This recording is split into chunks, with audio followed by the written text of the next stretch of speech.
Hello बच्चों, कैसे हैं आप सभी बच्चों। आज हम कक्षा 11 के पाठ्य पुस्तक आरोह के काव्य खंड से कबीर दास जी के पद का भावार्थ समझेंगे। कबीर दास जी का जन्म 1398 ईस्वी में वाराणसी के पास लहरतारा में हुआ था। ये भक्तिकाल की निर्गुण धारा के प्रतिनिधि कवि हैं। इन्हें हजारी प्रसाद द्विवेदी जी ने वाणी का डिक्टेटर कहा है, क्योंकि यह अपनी बात कम शब्दों में प्रभावी ढंग से रखते थे। इनके माता पिता जुलाहे थे। इन्होंने भी अपने कई दोहों में स्वयं को काशी का जुलाहा कहा है। कबीरदास जी ने देशाटन और सत्संग से ज्ञान प्राप्त किया। वे स्वयं कहते हैं, मसीह कागज छुओ नहीं, कलम गही नहीं हाथ। उन्होंने किताबी ज्ञान के स्थान पर आंखों देखे सत्य एवं अनुभव को प्रमुखता दी। सदैव ही कर्मकांड, मूर्ति पूजा, जाति व धर्म के आधार पर किए जाने वाले भेदभाव के सख्त विरोधी थे। अपनी रचनाओं के द्वारा इन्होंने इन सभी पर कटाक्ष किया और प्रेम, सद्भाव व समानता का समर्थन किया। इनकी रचनाएं बीजक संग्रह में संकलित हैं। इनकी मृत्यु सन 1518 में मगहर में हुई। तो बच्चों, आज हम इनके पदों का भावार्थ समझेंगे। बच्चों, अपने पहले पद में कबीरदास जी ने बर्तन, लकड़ी आदि विभिन्न उदाहरणों के माध्यम से ईश्वर के अद्वैत रूप को स्थापित करने का प्रयास किया है और संसार की प्रत्येक वस्तु में उसकी व्याप्ति दिखलाई है। कबीरदास जी ने आत्मा और परमात्मा को एक ही रूप में देखा है। कबीरदास जी कहते हैं, हम तो एक एक करी जाना, मैं तो यह समझ गया हूँ कि जो ईश्वर है वो एक है। बच्चों, यहाँ पर एक एक 2 बार प्रयोग हुआ है, तो यहाँ पर यमक अलंकार है। एक का अर्थ है एक संख्या और एक का अर्थ है परमेश्वर, ईश्वर। तो कबीरदास जी कह रहे हैं कि मैं तो समझ गया हूँ कि जो ईश्वर है वो एक है। दोई कहे तिनही को, जो इसे दो कहते हैं, जो कहते हैं कि ईश्वर दो हैं। दो मतलब जो उनको बांट रहे, अलग अलग उनका बता रहे हैं। 2 गज जिन, 2 गज मतलब बच्चों नरक, उनके लिए जो नरक की स्थिति है कि वो समझ ही नहीं पा रहे हैं ईश्वर को, तो उनके लिए नरक की स्थिति है, क्योंकि वो नाहीन पहचाना, वो ईश्वर के एक स्वरूप को पहचान ही नहीं पा रहे हैं। कबीरदास जी अपनी बात का प्रमाण देते हुए कहते हैं कि एके पवन, संसार में एक ही तरह की पवन बहती है, एक ही पानी, एक ही तरह का पानी है, एक ही ज्योति समाना, और हर एक इंसान के अंदर एक ही तरह की ज्योति है। ज्योति से तात्पर्य बच्चों यहाँ पर प्राण तत्व से है। एक एक खाक, खाक मतलब बच्चों मिट्टी, कोहरा, कोहरा मतलब कुम्हार। कबीरदास जी कह रहे हैं कि कुम्हार एक ही तरह की मिट्टी को सान करके, साना मतलब मिला करके, मिक्स करके गड़े सब भाणे, सारे के सारे जो बर्तन हैं उन्हें बनाता है। तात्पर्य यह है कि कुम्हार मिट्टी तो एक ही तैयार करता है, लेकिन बर्तन अलग अलग तरह के बनाता है। उसी प्रकार भगवान ने भी जो इंसान है उसको एक ही तत्व से बनाया है, बस उसका व्यवहार, आकार अलग अलग हो गया है। जैसे बाड़ा काष्ठ ही काटे, बाड़ा मतलब बच्चों बताएंगे आप, बाड़ी मतलब बड़ई। जिस प्रकार काष्ठ मतलब लकड़ी, जिस प्रकार लकड़ी को बड़ई काट लेता है, आपने देखा है ना, लकड़ी बड़ई काट लेता है, वो कहते हैं जिस प्रकार बड़ई लकड़ी को काटता है।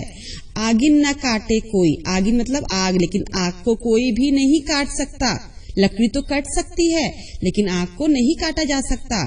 इसी प्रकार हमारा शरीर तो नष्ट हो सकता है, शरीर मतलब हमारी लकड़ी जिस प्रकार कट जाती है, उसी प्रकार हमारा शरीर नष्ट हो सकता है, लेकिन शरीर के अंदर की जो आत्मा है वो नष्ट नहीं हो सकती। आत्मा अग्नि का स्वरूप हो गया, तो आत्मा कभी नष्ट नहीं होती, वो सदैव रहती है। सब घटी अंतरी तू ही, वो कह रहे हैं कि जो परमात्मा है वो हर एक घटी मतलब हर एक शरीर के अंदर है। व्यापक धरे रूप स्वरूपे सोई, अलग अलग रूप में है लेकिन वो है हर एक के अंदर। माया देखी के जग लुभाना, जो जगत है, संसार है, ये माया के जाल में फंसा हुआ है। जहाँ माया दिखती है वहीं की तरफ आकर्षित हो जाता है। काहे रे नर गर्बाना, गर्बाना मतलब घमंड, इसलिए मानव को कभी भी किसी बात को लेके घमंड नहीं करना चाहिए। निर्भय, निर्भय मतलब निर्भय, भया कछु नहीं व्यापे। कबीरदास जी कहते हैं कि जब मनुष्य जो है वो निर्भय हो जाता है, उसे किसी का भय नहीं रहता, उसे किसी का डर नहीं सताता, तो वह ईश्वर का, कहे कबीर दीवाना, तो वह ईश्वर का दीवाना मतलब है कि वैरागी हो जाता है। कबीरदास जी यहाँ पर इसके द्वारा यह भी कहना चाह रहे हैं कि जब इंसान वैरागी हो जाता है, दीवाना हो जाता है, किसका? प्रभु का, तो उसे किसी का भी डर नहीं रहता है। तो देखत जग बौराना, संतो मतलब यहाँ पर कबीरदास जी ने बच्चों संतो कहा है सज्जन इंसान को। कबीरदास जी कह रहे हैं कि संत को देखकर जो संसार है वो बौराना मतलब पागल हो गया है। सच कहो तो मारन धावे, अगर सच कोई इंसान कहता है तो उसको मारने आते हैं।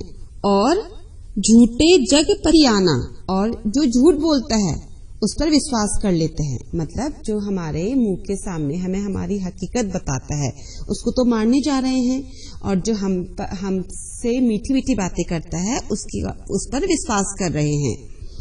यहाँ पर देखिए बच्चों, कबीरदास जी हिंदू और मुसलमान पर कटाक्ष कर रहे हैं। यहाँ वो हिंदुओं पर कटाक्ष करते हुए कह रहे हैं, नेमी देखा नियम किया, धर्मी देखा धर्म किया, नियम धर्म का पालन किया। प्रातः करे स्नान, स्नान मतलब स्नान करना, प्रातःकाल स्नान करके, जो हिंदू हैं वो प्रातःकाल स्नान करके नियम और धर्म का पालन कर रहे हैं, अनुष्ठान कर रहे हैं। मतलब आत्म मारी पखा नहीं पूजे, आत्म मारी, इन्होंने अपनी आत्मा को मार दिया है, आत्मा को मार दिया है, आत्मा की आवाज ही नहीं सुन रहे हैं। पखा नहीं पूजे, पखा नहीं मतलब पत्थर, पत्थर की पूजा कर रहे हैं, पत्थर की पूजा कर रहे हैं मतलब पत्थर की मूर्तियों की पूजा कर रहे हैं।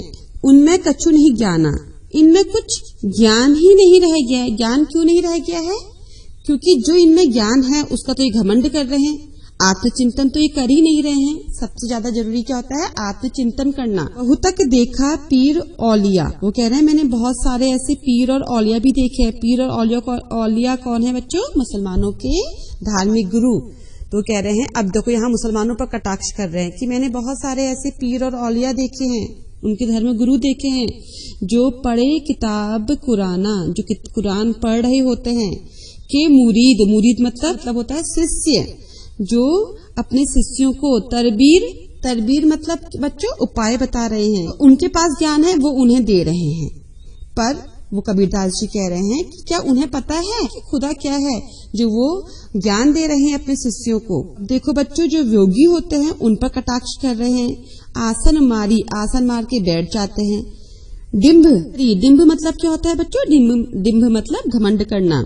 जो आसन मार के बैठ रहे हैं, घमंड कर रहे हैं। मन में बहुत गुमाना, गुमाना मतलब अहंकार, और मन में बहुत ज्यादा अहंकार है। पीपल का वृक्ष पाथर पूजन लागे, पत्थर पूज रहे हैं। तीरथ गर्व भुलाना, तीर्थ करने जा रहे हैं और हमने तीर्थ कर लिया है, इस पर अब वो क्या कर रहे हैं? गर्व कर रहे हैं, अहंकार कर रहे हैं।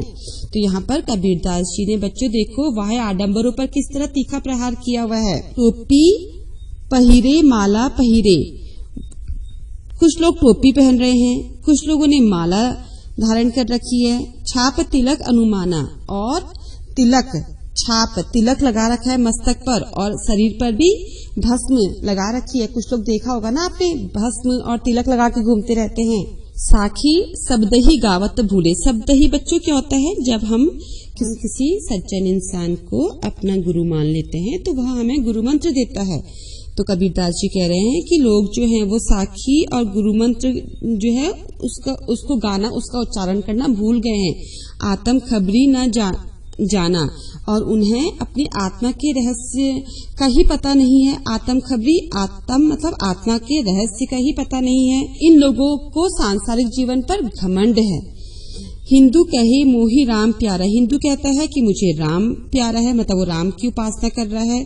तुके कहे रहीमाना। और जो तुर्क है वो कह रहा है कि वो उसे रहीमान प्यारा है, मतलब वो अपने अल्लाह की पूजा कर रहा है।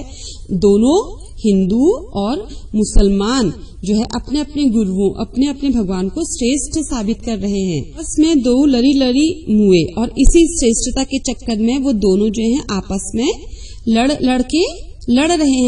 के मर जाते हैं। मर्म न काहू जाना। और कोई भी भगवान के, ईश्वर के, अल्लाह के जो उसका जो अस्तित्व है, जो उसका स्वरूप है, जो उसका रहस्य है, ईश्वर की सत्ता का जो रहस्य है, उसको जान ही नहीं पा रहा है। घर घर मंत्र देते फिरत है। समाज के जो पाखंडी हैं, जो गुरु हैं, वो पाखंडी गुरु हैं, वो घर घर जाके मंत्र दे रहे हैं। महिम के अभिमाना, और उन्हें सांसारिक माया पर बहुत ज्यादा अभिमान है। अभिमाना मतलब घमंड है। महिम मतलब सांसारिक माया पर बहुत ज्यादा घमंड है।